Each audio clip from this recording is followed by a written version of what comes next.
Hello everyone, उम्मीद करता हूँ कि जो भी हमने ये सीरीज़ शुरू की है current affairs connecting with GS आपको पसंद आ रही होगी।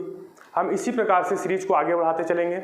जो भी हमारी करंट अफेयर्स की जो भी घटनाएं हैं उसको जीएस से कवर करते हुए चलेंगे। कोशिश करेंगे हम मैक्सिमम से मैक्सिमम एस्पेक्ट्स को कवर कर सकें, जिससे कि आप जो है परीक्षा में अधिक से अधिक प्रश्नों को सॉल्व कर सकें। तो चलिए हम आगे बढ़ते हैं अगले हफ्ते की जो है सीरीज़ के साथ। तो पहला प्रश्न हम लेते हैं।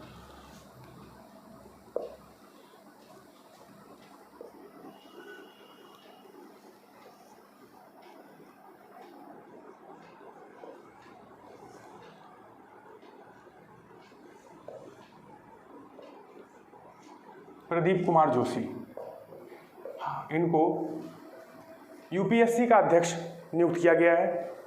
यूपीएससी संघ लोक सेवा आयोग, जैसा कि हम सभी लोग इस नाम से परिचित ही हैं। ये जो है हमारे जो केंद्रीय स्तर की जितनी भी नियुक्तियां होती हैं ए ग्रेड की, वह सभी नियुक्ति यूपीएससी के द्वारा कराई जाती है। तो अब थोड़ा सा हम इसके पृष्ठभूमि के बारे में चर्चा कर लेते हैं, क्योंकि यहाँ से बहुत सारे प्रश्न जो है हमारी परीक्षाओं में पूछे जाते हैं। तो हम थोड़ा सा इसको देखते हैं।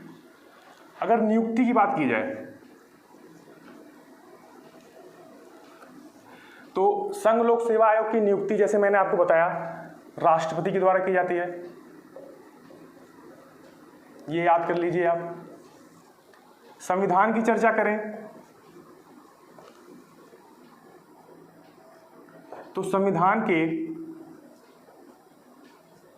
अनुच्छेद 315 के अंतर्गत संघ लोक सेवा आयोग की कार्यप्रणाली का वर्णन किया गया है। आगे बढ़ते हैं। कार्यकाल देखें तो संघ लोक सेवा आयोग के अध्यक्ष का कार्यकाल जो है 6 वर्ष या 65 वर्ष की उम्र, जो भी पहले हो वो इनका कार्यकाल होता है।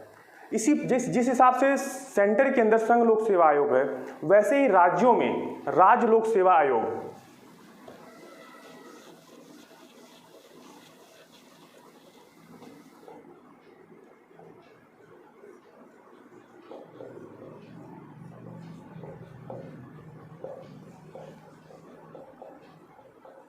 इसका गठन किया गया है। राज्य स्तर पे जो भी नियुक्तियां होती हैं वो राज्य लोक सेवा आयोग के द्वारा की जाती हैं। यहाँ पे अध्यक्ष की बात करें तो यहाँ पे थोड़ा सा ध्यान देने की बात है, क्योंकि यहाँ से अक्सर प्रतियोगी परीक्षाओं में प्रश्न पूछा जाता है और थोड़ा सा मिसअंडरस्टैंडिंग होने की वजह से हमसे गलत हो जाता है।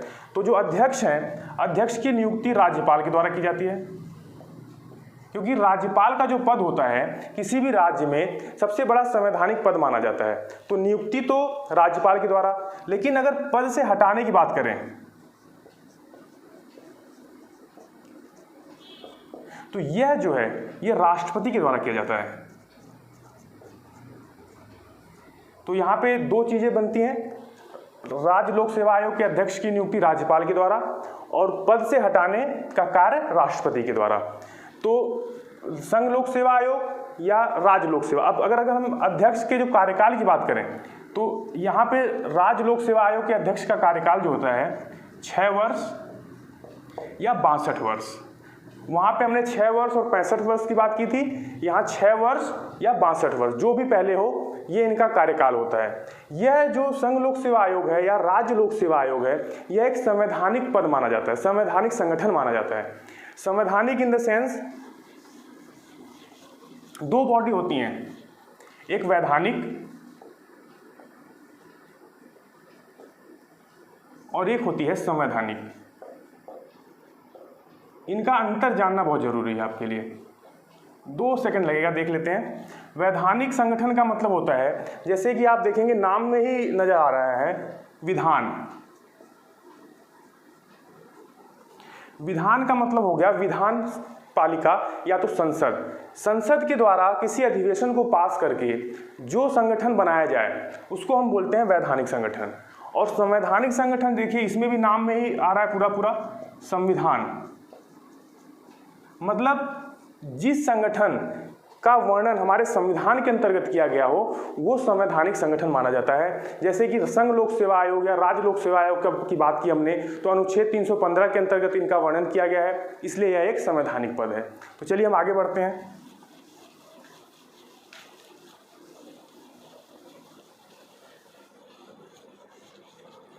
दूसरा प्रश्न लेते हैं।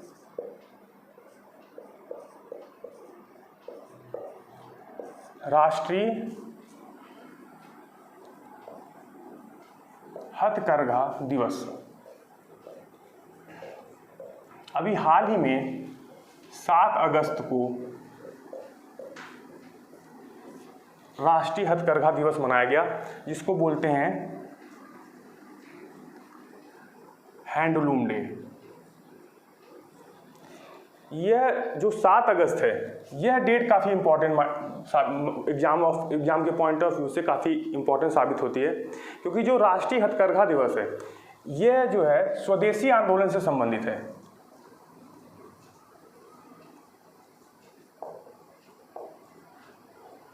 उन्नीस 1905 के अंतर्गत स्वदेशी आंदोलन चलाया गया।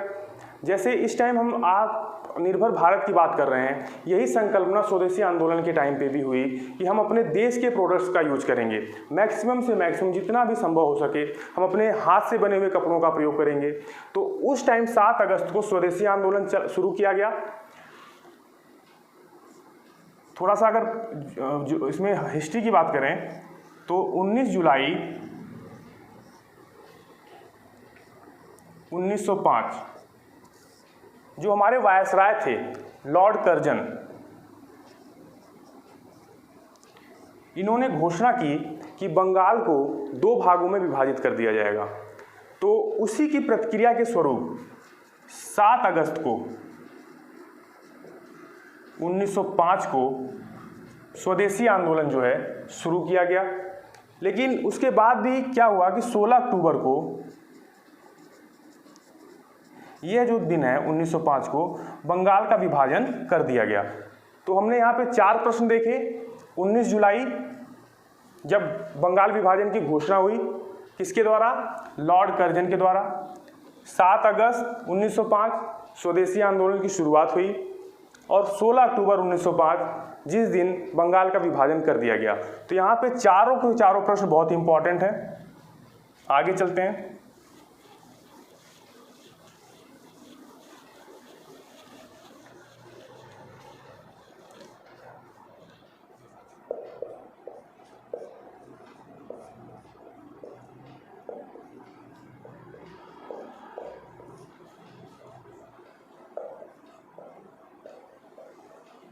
हिम तेंदुआ संरक्षण केंद्र। इस प्रकार का पहला संरक्षण केंद्र उत्तराखंड में खोला जा रहा है। हिम तेंदुआ, स्नो लेपर्ड। अभी पिछले साल ही पीजीटी की परीक्षा में पूछा गया जीएस के पेपर में कि स्नो लेपर्ड कहाँ पाया जाता है, भारत के किस क्षेत्र में हिम तेंदुआ पाया जाता है। तो एक बार हम इसको देख लेते हैं। अगर हम मैप के द्वारा देखें इसको,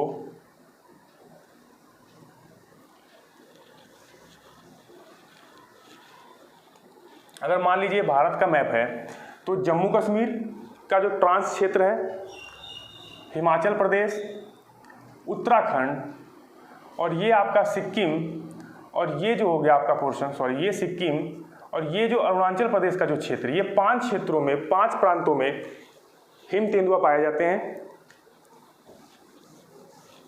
एक संस्था है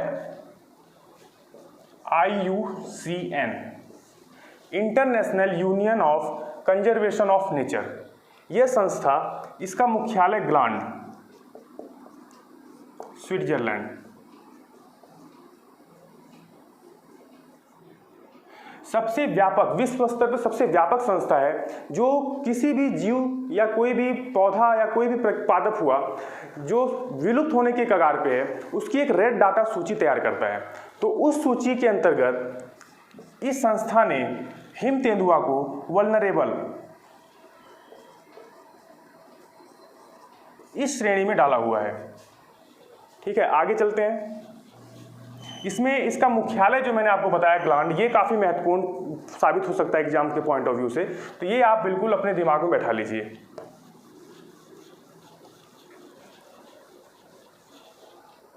चौथा प्रश्न लेते हैं।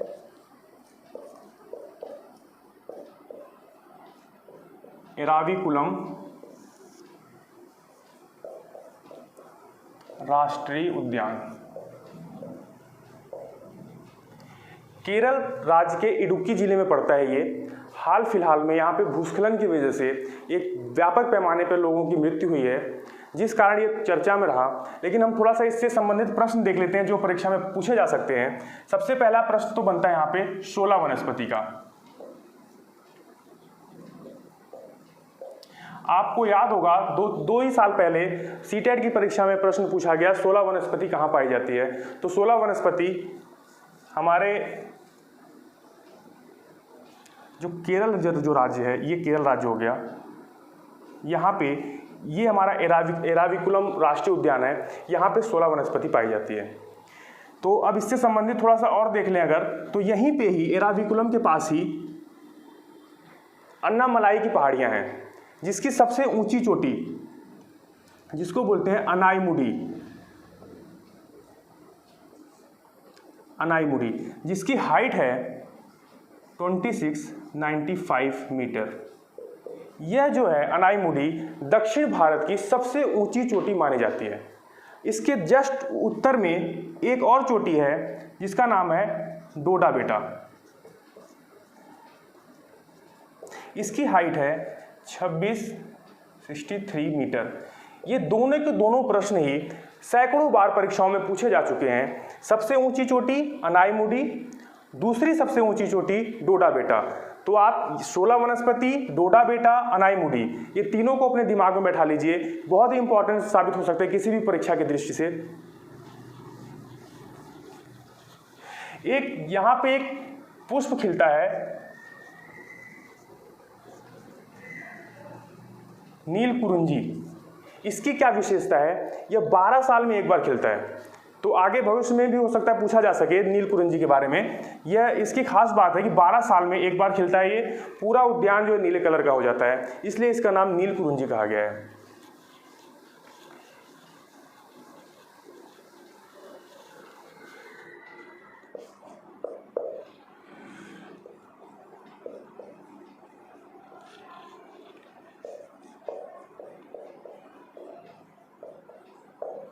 विश्व आदिवासी दिवस 9 अगस्त को मनाया गया। अब यहां पे हम थोड़ा सा आदिवासी शब्द को देखते हैं। गिरिजन, यह शब्द आदिवासी के लिए यह शब्द बोला गया महात्मा गांधी के द्वारा। महात्मा गांधी ने आदिवासियों को गिरिजन कहा। गिरि का मतलब हो गया पहाड़ पर रहने वाले लोग। वे लोग जो पहाड़ों पर रहते हैं उनको हमने आदिवासी बोला। अब अगर संविधान की बात करें तो संविधान में इनके लिए एक शब्द प्रयोग किया गया है, अनुसूचित जनजाति। इनको अनुसूचित जनजाति बोला गया है क्योंकि आप सभी को पता होगा हमारे संविधान में 12 अनुसूचियां हैं। तो इन 12 अनुसूचियों में जो हमारी 5वीं अनुसूची है, 5th, उसके अंतर्गत आदिवासी क्षेत्रों का जिक्र किया गया है। उनसे संबंधित कई सारी योजनाएं या जो भी उनके लिए योजनाएं लागू की हैं उसके बारे में जिक्र किया गया है। उनको विशेष सुविधाएं दी गई हैं, तो वो 5वीं अनुसूची के अंतर्गत किया गया है, इसलिए इनको हम अनुसूचित जनजाति कहते हैं।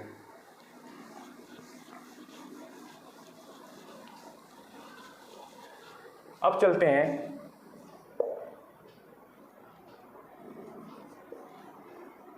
Black box. अभी हाल फिलहाल में बड़ा चर्चित रहा ये नाम, ब्लैक बॉक्स। इसमें ब्लैक बॉक्स क्या होता है, इसका कलर कई बार पूछते हैं परीक्षाओं में, लेकिन सबसे पहले तो हम इसके बारे में चर्चा कर लेते हैं ब्लैक बॉक्स होता क्या है। जो भी प्लेन होते हैं उसके पिछले हिस्से में ब्लैक बॉक्स रखा जाता है ताकि जो प्लेन के क्रैश होने के या जो भी दुर्घटना हुई उसके कारण का पता चल सके। जो कि पिछला हिस्सा जो होता है किसी भी प्लेन का, वहाँ पे क्षति होने की संभावना कम से कम होती है, इसलिए वहाँ पे इसको रखा जाता है। इसका कलर होता है नारंगी कलर का। परीक्षाओं में कई बार इसका कलर पूछा गया है और लोग उसको ब्लैक मार के आते हैं, लेकिन नहीं, इसका कलर होता है ऑरेंज। ऑरेंज कलर का ये ब्लैक बॉक्स होता है, एक तरह से रिकॉर्डर के तौर पे इसको यूज किया जाता है। तो अभी हाल फिलहाल में हम सभी को पता हुआ है कि कोझिकोड जो है ये जगह है केरल में। यहाँ के रनवे पे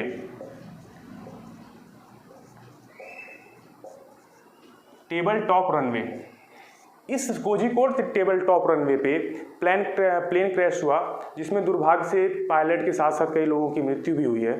तो इस वजह से ब्लैक बॉक्स चर्चा में रहा। तो अगर यहाँ पे हम देखें table top runway, table top runway क्या होता है? ऐसा रनवे जिसको पहाड़ की चोटी को काट के बनाया जाता है।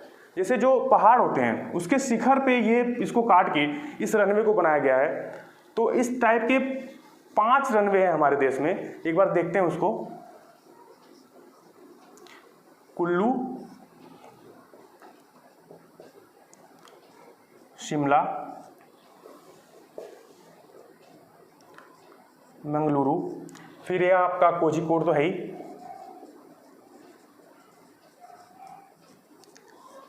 और 5वां है लेंगपुई। ये जो है मिजोरम राज्य के अंदर है। आगे चलते हैं।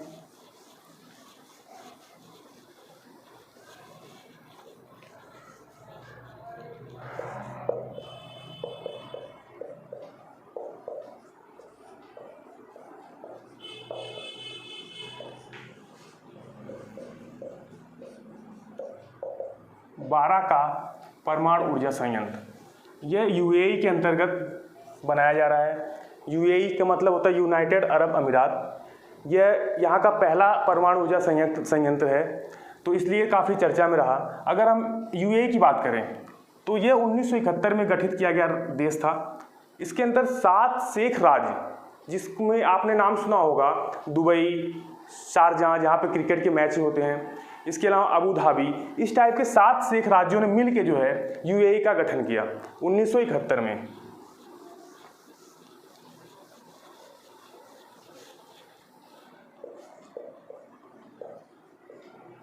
कमला हैरिस, बड़ा ही इंपॉर्टेंट नाम है। हमारे अमेरिका के अंतर्गत अभी राष्ट्रपति उपराष्ट्रपति के चुनाव होने हैं, तो वहाँ पे कमला हैरिस को उपराष्ट्रपति पद का उम्मीदवार चुना गया है। ये जो है भारतीय मूल की महिला हैं, जिनकी मदर इंडिया से और फादर जमैका से बिलोंग करते हैं, और ये पहली ऐसी महिला हैं भारतीय मूल की जिनको उपराष्ट्रपति पद के लिए नॉमिनेट किया गया है। तो ये परीक्षा के दृष्टि से काफ़ी इंपॉर्टेंट साबित हो सकता है। आगे चलते हैं 15 अगस्त के बारे में। अभी 15 अगस्त मोदी जी ने अब 6ठी बार जो है ध्वजारोहण किया। तो इससे संबंधित जो थोड़े से प्रश्न बन सकते हैं, बड़े ही रोचक प्रश्न है कि सबसे ज़्यादा बार ध्वजारोहण किसने किया है लाल किले से। तो सबसे पहला नाम आता है जवाहरलाल नेहरू का। इन्होंने कुल 17 बार लाल किले से झंडा फहराया है। दूसरे नंबर पे आती हैं इंदिरा गांधी। इन्होंने 16 बार ध्वजारोहण किया। तीसरे पे हमारे मनमोहन जी आते हैं।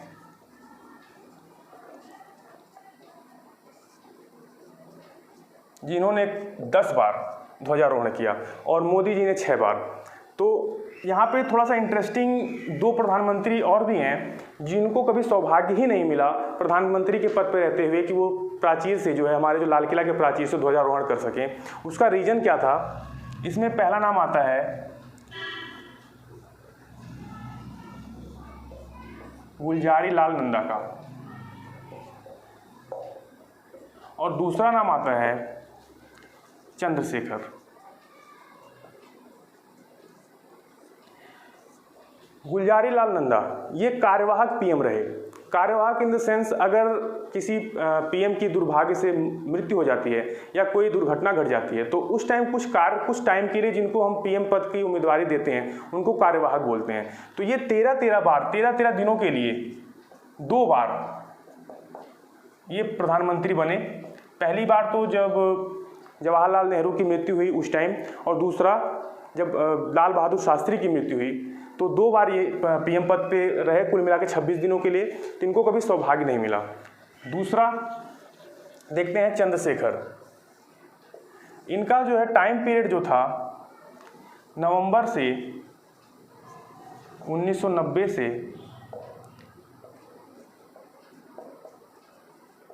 अब हमें पता है कि 15 अगस्त को ध्वजारोहण होता है, तो ये करीब 6 महीने के लिए इनका टाइम पीरियड था, तो इनको भी कभी सौभाग्य नहीं मिला कि ये ध्वजारोहण कर सकें। तो ये 2 नाम ऐसे हैं जो पीएम होने के बाद भी जो है प्राचीर से ध्वजारोहण नहीं कर सके।